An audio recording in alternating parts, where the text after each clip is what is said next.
நீங்கள் பார்த்து கொண்டிருப்பது உங்கள் ஜாஷுவா டிவி. சகல ஜனங்களுக்கும் நற்செய்தி.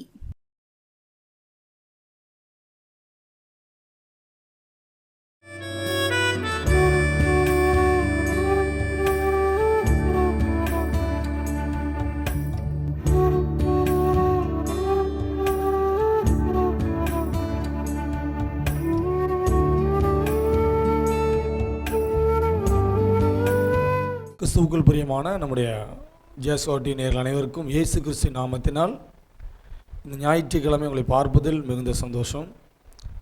கர்த்தர் தாமே உங்களை இன்னும் ஆசீர்வதிப்பாராக, உங்களுடைய தேவைகளை சந்திப்பாராக. கர்த்தர் இந்த மாதத்திலும் 2வது ஞாயிற்றுக்கிழமை உங்களோடு கூட கர்த்தர் பேச கிருபை செய்தார். ஏசப்பாவுக்கு நான் நன்றியை தெரிவித்துக் கொள்கிறேன். போன வாரம் செய்தி நீங்கள் பார்த்துருப்பீங்கன்னு நினைக்கிறேன்.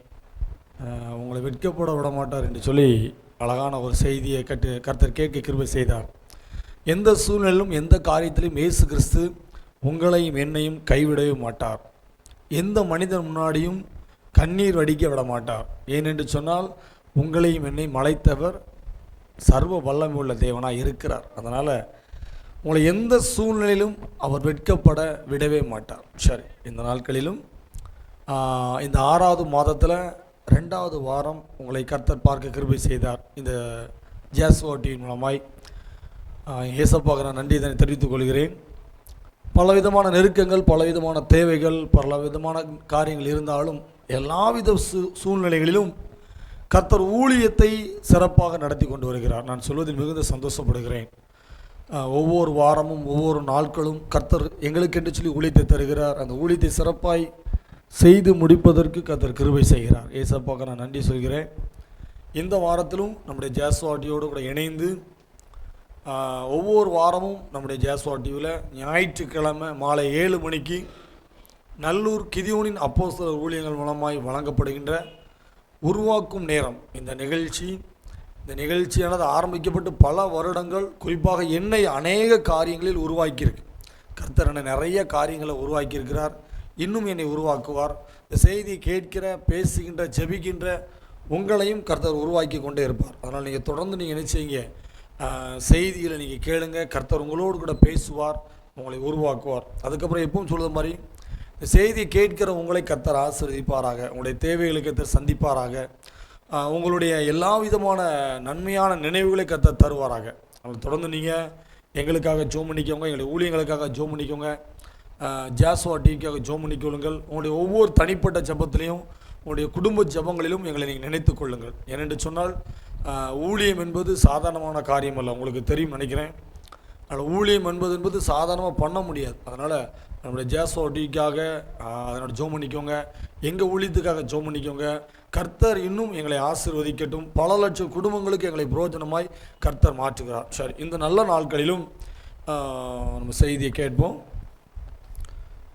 ஏசாயா 41ஆம் அதிகாரம், ஏசாயா 41ஆம் அதிகாரம் 9ஆம் வசனம். ஏசாயா 41:9 நான் வாசிக்கிறேன். வசனத்தை கரெக்டாக கேளுங்க. நான் பூமியின் கடையாந்தரங்களிலிருந்து உன்னை எடுத்து அதன் எல்லைகளிலிருந்து அழைத்து வந்து, நீ என் தாசன், நான் உன்னை தெரிந்து கொண்டேன், நான் உன்னை வெறுத்து விடவில்லை என்று கர்த்தர் சொல்கிறார். அவர் சொல்ல பூமியின் கடையாந்தரங்களிலிருந்து, அதாவது இந்த உலகத்தில் எத்தனையோ லட்சம் ஜனங்கள், எத்தனையோ கோடி ஜனங்கள் இருக்கிறாங்க. அவ்வளோ பேர் மத்தியிலையும் உன்னை நான் முதல்ல எடுத்தேன், நீ எனக்கு வேண்டும் என்று சொல்லி, நீ எனக்கு வேணும் அப்படின்னு சொல்லி அவர் நம்மளை எடுத்திருக்கிறாராம். அடுத்து சொல்வார், நீ என் தாசன் அப்படிங்கிறார். நம்ம இன்றைக்கி நினைப்போம், ஐயோ நம்ம படிக்கலையே, நம்மளோட திறமைகள் ஒன்றும் இல்லையே, நமக்கு என்ன தெரியும் நம்ம நினைக்கிறோம். ஆனால் சொல்கிற, நீ என் தாசன், நீ என் பிள்ளை, நீ எனக்கு வேணும் அப்படின்னு சொல்லிட்டு அவர் அடுத்தா சொல்கிறாரு, நான் உன்னை தெரிந்து கொண்டேன்னு சொல்கிறார். பூமியில் எத்தனையோ கோடி ஜனங்கள் உண்டு. அத்தனையோ கோடி ஜனங்கள்லையும் அவர் நம்மளை முதல்ல எடுக்கிறார். எடுத்து அவர் என்ன சொல்கிறாரு, நான் உன்னை தெரிந்து கொண்டேன், நீ எனக்கு வேணும் அப்படிங்கிறார். இன்றைக்கி நம்ம வீட்டில் நம்ம பேசுகிறத ஒரு சில மனிதர்கள் கேட்க மாட்டேங்காங்க. ஒரு சில இடத்துல நம்மளை அவாய்ட் பண்ணிடுறாங்க, தள்ளிடுறாங்க. நீ எனக்கு வேண்டாம், எதுவுமே இதுக்கு சரிப்பட்டு வரமாட்டான், இவன்ட்டு அந்த காரியத்தை கூட நீ செய்ய மாட்டான் அப்படின்னு சொல்லி மனிதர்கள் நம்மளை ஒதுக்கி ஒதுக்கி வைக்கலாம். ஆனால் சர்வ வல்லமை உள்ள தேவன் சொல்கிறாரு, இத்தனை கோடி ஜனங்கள் இருக்கிற இந்த உலகத்தில் உன்னை நான் முதல்ல எடுக்கிறேன். எடுத்த ஒரு என்ன செய்கிறாரா, என்ன சொல்கிறாரு, நான் உன்னை தெரிந்து கொண்டேன் அப்படிங்கிறார். மனிதர்கள் உன்னை ஒதுக்கி தள்ளலாம், ஆனால் நான் தான் உன்னை தெரிந்து கொண்டேன் அப்படிங்கிறார். நம்ம இன்றைக்கி ஒரு சில நேரம் யோசிப்போம், நம்மக்கிட்ட என்ன விதமான தகுதி இருக்குது, நம்மகிட்ட எந்த ஒரு தகுதி இல்லையே அப்படின்னு நினைப்போம். ஆனால் சொல்கிற ஆண்டவர் சொல்கிறாரு, இன்றைக்கு உங்களை பார்த்து திட்டம் தெளிவாக சொல்கிறாரு, நீ எனக்கு வேணும் அப்படின்னு சொல்கிறார். உங்களுடைய உழைப்பு அவருக்கு வேணும்னு சொல்கிறார், உங்களுடைய இருதயம் அவருக்கு வேணும்னு சொல்கிறார். ஏன் தெரியுமா, நான் உன்னை தெரிந்து கொண்டேன் அப்படிங்கிறார். இன்றைக்கி ஒரு கிளாஸில் பார்த்தீங்கன்னா ஒரு டீச்சர் நிற்பாங்க, அதில் 40 ஸ்டூடெண்ட் இருந்தாங்கன்னா அந்த 40 ஸ்டூடெண்ட்லேயும் ஒரு ஸ்டூடெண்ட் அந்த டீச்சர் நினச்சிவாங்க முன்ன கொண்டு நிப்பாட்டி, எப்பா நீ தான் அந்த கிளாஸுக்கு லீடர், இதில் இருக்கிற எல்லா பையங்களையும் பிள்ளைங்களையும் பார்த்துக்கும். அப்போ அந்த 40 நபர்களில் ஒரு நபர் அந்த டீச்சர் தேர்ந்தெடுத்து வைக்கிறாங்க. அந்த பையனுக்கு ஒரு சில பொறுப்பை கொடுத்து, நீ இதெல்லாம் பார்த்துக்கோ, இந்த நோட்டை பார்த்துக்கோ, இந்த பையங்களை டிசிப்ளினை பார்த்துக்கோ அப்படின்னு சொல்லுவாங்க. அதை விட மேலே தானே சேனைகளின் தேவனாய் கர்த்தர் சொல்கிறாரு, நான் உன்னை தெரிந்து கொண்டேன்னு சொல்கிறார். அடுத்த வார்த்தை சொல்கிறாரு, நான் உன்னை வெறுத்து விடவில்லை. உன்னை வேண்டான்னு சொல்லலப்பா, நீ பாவமான மனுஷனாக இருக்கலாம், உன்னை எது தகுதியும் இல்லாமல் இருக்கலாம், ஆனால் நான் உன்னை வெறுத்து விடலை, நீ வேண்டான்னு சொல்லலை. ஏசு சொல்கிறாரு, நான் உன்னை தெரிந்து கொண்டேன் என்று சொல்கிறார். இன்னும் ஒரு சில வசனங்களை நான் உங்களுக்கு தொடர்ந்து வாசித்தா புரியும் நினைக்கிறேன். ஏசாயா 48ஆம் அதிகாரத்தில், ஏசாயா 48 10வது வசனம் என்ன சொல்லுதுன்னா,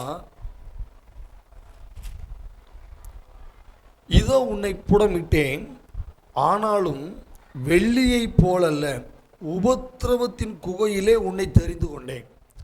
உபத்திரவத்தின் குகையில் நம்ம இன்றைக்கி ஒரு சில பாடுகளின் மத்தியில், பிரச்சனைகள் மத்தியிலேருந்து வழி தெரியாமல் இன்றைக்கி அழுதுகிட்டு இருக்கலாம், உட்கார்ந்துக்கிட்டு இருக்கலாம். ஐயோ நம்ம செத்து போகலாமே, நம்ம வாழ்ந்து என்ன பிரயோஜனம், ஆனால் இந்த சாவு நமக்கு வரமாட்டேங்க அப்படின்னு சொல்லி நம்ம நினைக்கலாம். ஆனால் ஆண்டவர் சொல்கிறாரு, உபத்திரவமான சூழ்நிலையில், மனிதர்கள் கைவிடப்பட்ட சூழ்நிலையில், யாரும் உதவி செய்ய ஆள் இல்லையே என்று சொல்லி கலங்கி தயங்கி நிற்கிற நேரத்தில் ஆண்டவர் உங்களையும் என்னையும் தெரிந்து கொண்டார். இன்னொரு வசனம் பார்க்கலாம். யோவான் 15ஆம் அதிகாரம், யோவான் 15ஆம் அதிகாரம் 16ஆம் வசனம். யோவான் 15:16. நீங்கள் என்னை தெரிந்து கொள்ளவில்லை, நான் உங்களை தெரிந்து கொண்டேன் என்று கர்த்தர் சொல்லுகிறார். இந்த உலகத்தில் எந்த மனிதனும் உங்களை தெரிந்து கொள்ளவில்லை. மனிதன் வெளிப்புறமான தோற்றத்தை பார்க்கிறான், அப்படி தானே? நீ என்ன படிச்சிருக்கிறீங்க, நீங்கள் என்ன எவ்வளோ ரூபா நீங்கள் பைக்கில் வாரீங்க, எவ்வளோ பெரிய வீட்டில் நீங்கள் இருக்கிறீங்க, எத்தனை லட்ச ரூபா காரில் வாரீங்க, நீங்கள் என்ன வேலை பார்க்குறீங்க, உங்களுடைய தகுதி என்ன அப்படின்னு சொல்லி மனிதன் வெளிப்புறமான தோற்றத்தை பார்க்குறான். ஆனால் ஆண்டவர் சொல்கிறாரு, நீங்கள் என்னை தெரிந்து கொள்ளவில்லை, மனிதனாகிய நம்ம இயேசு கிறிஸ்துவை தெரிந்து கொள்ளவில்லை, அவர் நம்மை தெரிந்து கொண்டார். நான் விளக்கம் வரிசையாக சொல்லிட்டு வரேன். அவர் நம்மை தெரிந்து கொண்டார். இன்னும் ஒரு சில வசனம் வாசிக்க உங்களுக்கு. 1 கொரிந்தியர் 1ஆம் அதிகாரம் 26ஆம் வசனம், 27, 28. இந்த வசனங்களை உங்களுக்கு நல்லா சொன்னால் தான் புரியும்னு சொல்லி நான் அந்த வசனத்தை சொல்கிறேன். சரியா? 1 கொரிந்தியர் 1ஆம் அதிகாரம் 26, 27, 28. 26 சொல்லுது, எப்படி எனில், சகோதரரே, நீங்கள் அழைக்கப்பட்ட அழைப்பை பாருங்கள். மாம்சத்தின்படி ஞானிகள் அநேகர் இல்லை, வல்லவர்கள் அநேகர் இல்லை, பிரபுக்கள் அநேகர் இல்லை. இந்த உலகத்தில் நிறைய ஞானவான்கள் இருக்கலாம், அப்படி தானே? நிறைய படித்தவங்க இருக்கலாம், அப்படி தானே? நிறைய படிப்பு இன்றைக்கி வந்திருக்கு. நிறைய படிப்பில் உள்ளவங்களை விட ஆண்டவர் இன்றைக்கி உங்களையும் என்னையும் தேர்ந்தெடுத்திருக்கிறார். நான் 10 தான் படிச்சிருக்கிறேன், சரியா? 10 தான் படித்து முடிச்சிருக்கிறேன். ஆனாலும் ஆண்டவர் என்னை தெரிந்து கொண்டார்.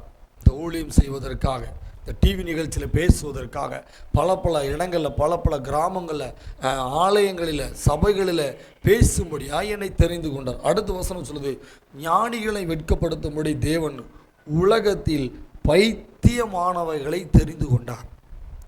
உலகத்தில் இன்றைக்கி நம்மளை பார்த்து ஒரு சொல்ல, நீ பைத்தியக்கார மாதிரி தான் இருக்கு, உனக்கு என்ன தகுதி இருக்குது, உனக்கு என்ன திறமை இருக்குது அப்படின்னு சொல்லலாம். ஆனால் ஆண்டவருடைய வசனம் சொல்லுது, ஞானிகளை வெட்கப்படுத்தும்படி தேவன் பைத்தியமான உங்களையும் என்னையும் அவர் தெரிந்தெடுத்து வைத்திருக்கிறார். ஒரு அல்லேலூயா சொல்லலாமா? அல்லேலூயா.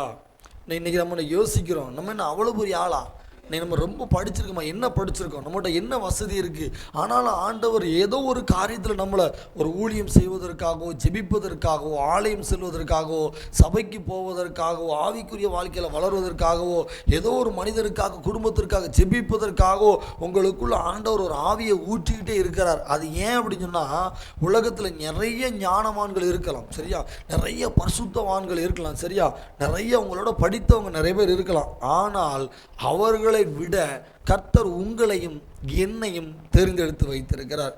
அடுத்த வார்த்தை சொல்லுது, பலமுள்ளவைகளை வெட்கப்படுத்தும்படி பலவீனமானவைகளை தெரிந்து கொண்டார். இன்றைக்கி பெரிய பெரிய பலசாலிகள் இருக்கலாம், நான் யார் தெரியுமா, எங்கள் குடும்பம் என்ன தெரியுமா அப்படின்னு சொல்லி ஒவ்வொருத்தர் ஒவ்வொரு விதத்தில் தன்னுடைய பலனை காமிச்சுட்டு இருக்கலாம். ஆனால் நம்மக்கிட்ட ஒன்றுமே இல்லை. ஆண்டவர் உங்களையும் என்னையும் தெரிந்தெடுத்து வைத்திருக்கிறார். அடுத்து 28வது வசனம், உள்ளவைகளை அவமாக்கும்படி உலகத்தின் இழிவானவைகளையும் அற்பமாய் எண்ணப்பட்டவைகளையும் இல்லாதவைகளையும் தேவன் தெரிந்து கொண்டார். இன்னைக்கு ஆண்டவர் உங்களையும் என்னையும் தெரிந்து கொண்டதற்கு ஒரு பெரிய நோக்கம் உண்டு. நீங்கள் கூட ஒரு சில நினைப்பீங்க, என்ன ஆண்டவரே, நான் இந்த கிறிஸ்தவ மதத்துக்குள்ளே உள்ளே வந்துட்டேன், ஏசப்பா என் வாழ்க்கையில் பெரிய நன்மை செய்வார், அற்புதம் செய்வார்னு சொல்லி நீங்கள் உள்ளே வந்திருக்கலாம். இயேசு கிறிஸ்துவை ஏற்றுக்கிட்டு ஏசப்பா எனக்கு சுகத்தை தருவார், பலனை தருவார், என்னை ஆசீர்வதிப்பார் அப்படின்னு சொல்லி நிறைய காரியத்தை நம்பியிருக்கலாம். இல்லைன்னு சொல்ல, எல்லாத்தையும் கர்த்தர் தருவார். ஆனால் உங்களை தெரிந்து கொண்ட விதம் அது கர்த்தருக்கு மாத்திரம்தான் தெரியும். ஆனால் நம்ம என்ன நினைப்போம், நம்ம இதை தருவார், அதை தருவார் அப்படி என்று சொல்லி உலகப்பிரமாணப்படி நம்ம இருக்கலாம். ஆனால் உங்களை அழைத்தவர் உங்களை தெரிந்து கொண்டதற்கு ஒரு நோக்கம் உண்டு. அவர் ஒரு நாள் உங்களை அவர் என்ன சொல்லிட்டாரு, கைவிடுகிற தேவனே அல்ல, அழைத்தவர் உண்மை உள்ளவர். அவர் பெரிய காரியங்களை கண்டிப்பாக உங்களுடைய வாழ்க்கையிலையும் என்னுடைய வாழ்க்கையிலையும் அவர் செய்வார். இது ஒரு வசனத்தை பார்ப்போம். 1 பேதுரு 2ஆம் அதிகாரம் 9ஆம் வசனம். 1 பேதுரு 2ஆம் அதிகாரம் 9ஆம் வசனம். இந்த வசனங்களை நீங்கள் ஃப்ரீயாக இருக்கும்போது எடுத்து நீங்கள் மறுபடியும் நீங்கள் வாசிங்க சரியா. இந்த வசனத்தின் மூலமாய் ஆண்டவர் நிறைய காரியங்களை உங்கள் கூட பேசுவார் சரியா. நான் நிறைய பேசலாம், ஆனால் குறிப்பிட்ட டைம் தான் இருக்கிறதுனால இந்த வசனங்களை உங்களுக்கு நான் காமிக்கிறேன். இந்த வசனத்தில் முன்னாடி இருக்கிற வசனம், பின்னாடி இருக்கிற வசனம், இந்த வசனத்தை வாசிக்கும்போது நீங்கள் யோசித்து உட்கார்ந்துருக்கலாம், நீங்கள் அழுதுகிட்டு உட்கார்ந்துருக்கலாம், ஒரு வழி தெரியாதபடி உட்கார்ந்துருக்கலாம், அப்படி நீங்கள் பலவிதமான தோல்விகளை நீங்கள் கண்டு உட்கார்ந்துருக்கலாம் சரியா. ஆனால் இந்த வசனம் உங்களை உருவாக்கும், இந்த வசனம் உங்களை தேற்றும், இந்த வசனம் உங்களை உயிர்ப்பிக்கும். இந்த வேத வசனம் உங்களை உங்கள் கூட பேசி உங்களை நடக்க வேண்டிய வழியில் உங்களை நடத்தி சொல்லும் சரியா. அதனால் இந்த வசனம் ரொம்ப ரொம்ப முக்கியம். நான் சொல்லுகிற வசனத்தை நீங்கள் வீட்டில் ஃப்ரீயாக இருக்கும்போது எடுத்து நீங்கள் வாசிங்க. தெளிவாக பரிசுத்த ஆவியானவர் உங்கள் கூட நினச்சிவார், பேசுவார். உங்களை அவர் தெரிந்து கொண்டார். நீங்கள் தான் வேணும் என்று சொல்லி மனிதன் உங்களை ஒதுக்கிக்கிட்டே இருக்கலாம் சரியா. மனிதன் நீ வேண்டாம், உனக்கு பேச தெரியாது, உனக்கு படிப்பு இல்லை, உனக்கு அழகு இல்லை, உனக்கு திறமை இல்லை, உனக்கு எதுவுமே தெரியாதுன்னு சொல்லி மனுஷன் ஒதுக்கிக்கிட்டே இருக்கலாம். நீங்கள் அதை பற்றி கவலைப்படாதீங்க. உங்களை தெரிந்து கொண்டவர் இயேசு கிறிஸ்து, உங்களை தெரிந்து கொண்டவர் பரிசுத்த ஆவியானவர், உங்களை தெரிந்து கொண்டவர் சிலுவையிலே மரணத்தை ஜெயித்த இயேசு கிறிஸ்து சரியா. அதனால் நீங்கள் பயப்படாதீங்க, கலங்காதீங்க, திகைக்காதீங்க. உங்களை தெரிந்து கொண்டவர் உண்மை உள்ளவர். ஒரு வசனத்தை வாசிக்கலாம். 1 பேதுரு 2ஆம் அதிகாரம் 9ஆம் வசனம். நீங்களோ உங்களை அந்தகாரத்தினின்று தம்முடைய ஆச்சரியமான ஒளி இடத்திற்கு வரவழைத்தவருடைய புண்ணியங்களை அறிவிக்கும்படிக்கு தெரிந்து கொள்ளப்பட்ட சந்ததியாயும். யோசித்து பாருங்க, ஆண்டவர் உங்களை மாத்திரம் இல்லை, உங்களுடைய சந்ததியே ஆண்டவர் உங்கள் மூலமாக தெரிந்தெடுத்து வச்சிருக்கிறார். நீங்கள் இப்படியே நீங்கள் மாத்திரமல்ல, உங்களுடைய சந்ததி, அடுத்த சந்ததி, அந்த சந்ததி எல்லாமே அவரை உண்மையுள்ள தேவன் என்று சொல்லி, இயேசு கிறிஸ்து என் வாழ்க்கையில் அற்புதம் செய்வார் என்று சொல்லி தெரிந்து கொள்ளுகின்ற விதமாய், அறிந்து கொள்ளுகிற விதமாய் தெரிந்து கொள்ளப்பட்ட சந்ததியாயும் ராஜரீகமான ஆசாரிய கூட்டமாயும், அது ஊழியம் செய்கிற மாதிரி சரியா, பரிசுத்த ஜாதியாயும் அவருக்கு சொந்தமான ஜனமாயும் இருக்கிறீர்கள். வசனத்தை நல்லா நீங்கள் வாசிங்க சரியா. இதில் ஆண்டவர் உங்களை தெரிந்து கொண்டதற்கு பல நோக்கத்தை வச்சிருக்கிறார். நம்ம யோசிப்போம், ஆண்டவர் என் ஜெபத்தை கேட்க மறந்துட்டாரோ, ஆண்டவர் நான் எதற்காக நான் ஏற்றுக்கொண்டேன், என் வாழ்க்கையில் ஒரு சில நன்மைகள் இன்னும் கிடைக்கலையே, இன்னும் ஒரு சில காரியங்கள் என் குடும்பத்தில் இன்னும் கிடைக்கலையே, இன்னும் நடக்கலையே, நான் தோல்வியோடு உட்கார்ந்துருக்கேன் அப்படின்னு சொல்லி கூட நினைக்கலாம். ஆண்டவர் சொல்கிறாரு உங்களை தெரிந்து கொள்ளப்பட்ட சந்ததின்னு சொல்கிறாரு முதல்ல. ரெண்டாவது சொல்கிறாரு ராஜரீகமான ஆச்சாரிய கூட்டம், அதாவது தேவனுக்கு என்று சொல்லி ஊழியம் செய்கிற கூட்டம். மூணாவது சொல்கிறாரு பரிசுத்த ஜாதி, பரிசுத்தமான ஜாதியாய் ஆண்டவர் உங்களை வச்சிருக்கிறார். உங்கள் வீட்டிலையோ உங்களுடைய பையனோ உங்களுடைய மருமகனோ இல்லை உங்களுடைய கணவனோ உங்களுடைய மனைவியோ ஏதோ ஒரு மனிதர் இன்றைக்கி ஒரு விட முடியாத ஒரு பாவத்தில் இருக்காங்கன்னு வச்சுக்கோங்களேன். ஒரு விட முடியாத ஒரு பாவத்தில் இருக்கிறாங்க. இந்த பாவத்திலேருந்து நம்ம குடும்பம் என்னைக்கு வெளியே வரும், இந்த பாவத்தில் குடும்பம் மாட்டிக்கிட்டு இவ்வளோ ரூபா பணம் வம்பா போகுத, இந்த பாவமான காரியங்களை செயல்படுறாங்கன்னு சொல்லி நினைக்கிறீங்களா? ஆண்டவர் சொல்கிறாரு பரிசுத்த ஜாதியாயும் ஆண்டவர் உங்களை தெரிந்து கொண்டார், பரிசுத்தப்படுத்துவார், பரிசுத்தமான பாதையில் உங்களை நடத்துவார். அடுத்து அவருக்கு சொந்த ஜனம் நீங்கள், அவருடைய சொந்த ஜனம் நீங்கள். உங்களை தெரிந்து கொண்டதுனால எத்தனை காரியமாக அவர் கொண்டு போகிறார் தெரியுமா? இன்னொரு வசனத்தை வாசியம் பார்க்குறேன். மத்தேயு 22ஆம் அதிகாரம், மத்தேயு 22:14. அந்தபடியே அழைக்கப்பட்டவர்கள் அநேகர், தெரிந்து கொள்ளப்பட்டவர்களோ சிலர் என்றார். அழைப்பு நிறைய பேருக்கு கொடுக்கப்பட்டுச்சு. இயேசு கிறிஸ்து உண்மையான தெய்வம். இயேசு கிறிஸ்து உங்கள் வாழ்க்கையில் அற்புதம் செய்வார்.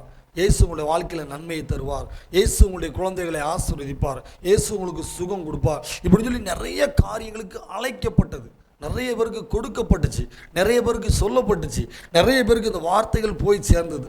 ஆனால் தெரிந்து கொள்ளப்பட்டவர்கள் சிலர் என்று சொன்னால் அந்த சிலரான காரியத்தில் நான் இருப்பதை குறித்து மிகவும் சந்தோஷப்படுகிறேன். என்னுடைய வாழ்க்கையிலும் எத்தனையோ விதமான தேவைகள் உண்டு, எத்தனையோ விதமான நெருக்கங்கள் உண்டு. இந்த உலகத்தில் வாழ்கிற எல்லாருக்கும் தேவைகள் அதிகம் இருக்கும், சரியா?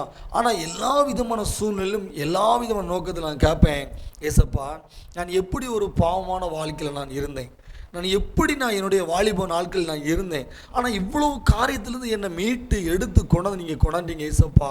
அப்போ இந்த காரியத்தை நீ செய்வதற்கு உங்களுக்கு சாதாரணமான காரியம், என் தேவைகளை சந்தித்தாங்க. நீங்கள் என்ன ஏசப்பா வேணும்னு சொல்லி என்னை கண்டுபிடிச்சி தூக்குனீங்களா, என்னை அபிஷேகம் பண்ணினீங்களா, என்ன ஆபத்துகள் விபத்துகள் வரும்போது என்னை பாதுகாத்து வர்றீங்களா. அப்போ ஏசப்பா என்னை தெரிந்து கொண்ட நோக்கத்தை நீங்கள் நிறைவேற்றுங்க அப்படி சொல்லி என்னுடைய ஜெபத்தை நான் மாற்றி மாற்றி ஜெபிக்கும் பொழுது கர்த்தர் என்னை தெரிந்து கொண்ட நோக்கத்தை நிறைவேற்றுகிறார். கடைசியாக ஒரே ஒரு வசனத்தை சொல்லி நம்ம முடிப்போம். ஆகாய் 2ஆம் அதிகாரம், ஆகாய் 2ஆம் அதிகாரம் 23ஆம் வசனம். ஆகாய் 2:23. சேனைகளின் கர்த்தர் சொல்லுகிறார். இந்த வார்த்தையோடு அந்த செய்தியை நான் முடிச்சிடுறேன். சேனைகளின் கர்த்தர் உங்களை பார்த்து சொல்லுகிறார், ஏதோ ஒரு அழிந்து போகின்ற மனிதன் அல்ல, உங்கள் கூட பிறந்த மனிதன் அல்ல, உங்களோடு இருக்கிற உறவுகள் சொந்தக்காரங்க சொக்காரர்கள் இல்லை. மனிதன் என்பவன் எண்ணப்படுவதற்கு அவன் எம்மாத்திரம். மனிதன் என்பவன் இன்றைக்கு உங்கள் கூட பேசுவான், நாளைக்கு உங்கள் கூட பேச மாட்டான். மனிதன் என்பவன் உண்மையான அன்பு செலுத்துகிற மனிதன் அல்ல. ஆனால் சேனைகளின் தேவனாகிய கர்த்தர் சொல்லுகிறார், எஸ்தேலின் குமாரனாகிய செருபாபேல் என்னும் ஊழியக்காரனே, நான் உன்னை நான் அந்நாளில் சேர்த்து கொண்டு உன்னை முத்திர மோதிரமாக வைப்பேன் என்று கர்த்தர் சொல்லுகிறார். உன்னை முத்திர மோதிரமாக வைப்பேன் என்று கர்த்தர் சொல்லுகிறார். நான் உன்னை தெரிந்து கொண்டேன் என்று சேனைகளின் கர்த்தர் உரைக்கிறார். சேனைகளின் கர்த்தர் உரைக்கிறார் என்று 2 ட்ரிப் இருக்குது. சேனைகளின் கர்த்தர்னு சொல்லி இன்றைக்கி நீங்கள் எப்படிப்பட்டவர் என்பது எனக்கு தெரியாது, எந்த குலம் யார் என்ன எனக்கு எதுவுமே தெரியாது. ஆனால் ஒரே ஒரு வார்த்தை, சேனைகளின் தேவனாய் கர்த்தர் சொல்கிறாரு, நான் உன்னை தெரிந்து கொண்டேன் என்று சொல்கிறார். மனிதர்கள் உங்களை ஒதுக்கலாம், மனிதர்களுடைய காதுகள் கேட்க அவமானமாக பேசலாம், மனிதர்கள் உங்களை வெறுக்கலாம், உங்களுடைய சொந்த குடும்பத்தில் வெறுக்கலாம், உங்களை தள்ளி வைக்கலாம், நீ வேண்டான்னு சொல்லலாம், உன்னுடைய பெயர் எனக்கு வேண்டாம், உன்னுடைய சொத்துக்கள் எனக்கு வேண்டாம், நீ என் குடும்பத்துக்கு வேண்டாம் என்று சொல்லி மனிதர்கள் உங்களை தள்ளி வைக்கலாம். ஆனால் இயேசு கிறிஸ்து உன்னை தெரிந்து கொண்டார். இயேசு உங்களை தெரிந்து கொண்டார். நீங்கள் யோசிக்கிறீங்களா? நீங்கள் யோசிக்கிறீங்களா? என்னோடு கூட பேச யார் இருக்கிறா? என்னுடைய கண்ணீரை துடைப்பதற்கு யார் இருக்கிறா? என்னுடைய இருதயத்தில் இருக்கிற கவலைகளை நான் ஷேர் பண்ணி பேசுவதற்கு யார் இருக்கிறா என்று சொல்லி நீங்கள் கவலையோடும் கண்ணீரோடும் இருக்கிறீர்களா? கர்த்தர் சொல்லுகிறார், சேனைகளின் தேவனாகிய கர்த்தர் சொல்லுகிறார், நான் உன்னை தெரிந்து கொண்டேன். சேனைகளின் தேவனாகிய கர்த்தர் சொல்லுகிறார், நான் உன்னை தெரிந்து கொண்டேன். நேற்றும் இன்றும் என்றும் மாறாத இயேசு கிறிஸ்து இப்பொழுது உங்களை பார்த்து சொல்லுகிறார், உங்களை பார்த்து தான் சொல்லுகிறார், நான் உன்னை தெரிந்து கொண்டேன். நீ பயப்படாதே, நீ கலங்காதே, நீ திகையாதே. நீ போகும் இடமெல்லாம் உன் தேவனாகிய கர்த்தர் நான் உன்னோடு கூட வருகிறேன் என்று சேனைகளின் தேவனாகிய கர்த்தர் சொல்லுகிறார். பயப்படாதீங்க. யாரும் இல்லை என்று சொல்லி நீங்கள் அனாதை என்று சொல்லி அழாதீங்க.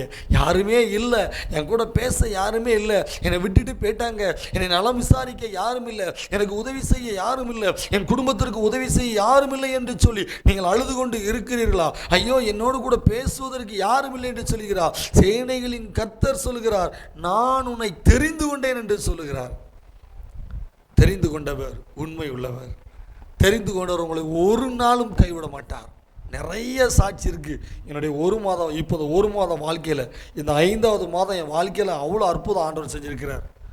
நிறைய நன்மைகளை நான் ஆண்டவர்கிட்ட பெற்றிருக்கேன். அதனால தான் நான் ஸ்ட்ராங்காக சொல்கிறேன், உங்களை அழைத்தவர் இயேசு கிறிஸ்து. அவர் இன்றைக்கும் ஜீவிக்கிறார். இயேசு கிறிஸ்து இன்றைக்கும் ஜீவிக்கிறார். அவர் இன்றைக்கும் அற்புதங்களையும் அடையாளங்களையும் அவர் செய்து கொண்டு வருகிறார். அவர் சொல்கிறாரு, நான் உன்னை தெரிந்து கொண்டேன். பயப்படாதீங்க, கலங்காதீங்க, கர்த்தர் உங்களை பயன்படுத்துவார். ஜோமுனுமா, நன்றி இயேசப்பா, உமக்கு நன்றி. பரிசுத்த ஆவியானவரே, உமக்கு நன்றி. நான் உன்னை தெரிந்து கொண்டேன் என்று சேனைகளின் கர்த்தரை சொல்லுகிறதற்காக உமக்கு நன்றி. இந்த செய்தியை கேட்கிற ஒவ்வொரு இருதயத்தையும் கர்த்தர் தேற்றுவீராக. ஒவ்வொரு மனிதர்கள் எதற்காக ஜெபிக்கிறார்களோ அவர் ஜெபத்தை கேட்டு கர்த்தர் நீர்களுக்கு பதில் கொடுக்கிறதற்காக உமக்கு நன்றி. நீர் அவர்களை தெரிந்து கொண்ட நோக்கத்தை கர்த்தர் நிறைவேற்றுகிறதற்காக உமக்கு நன்றி. தொடர்ந்து கிருபை செய்யுங்க. மீட்பர் இயேசு மூலம் ஜெபிக்கிறோம் நல்ல பிதாவே, ஆமென். உங்களை தெரிந்து கொண்டவர் உண்மை உள்ளவர். அவர் சொல்லுகிறார், நான் உன்னை தெரிந்து கொண்டேன் என்று கர்த்தர் சொல்லுகிறார். அல்லேலூயா.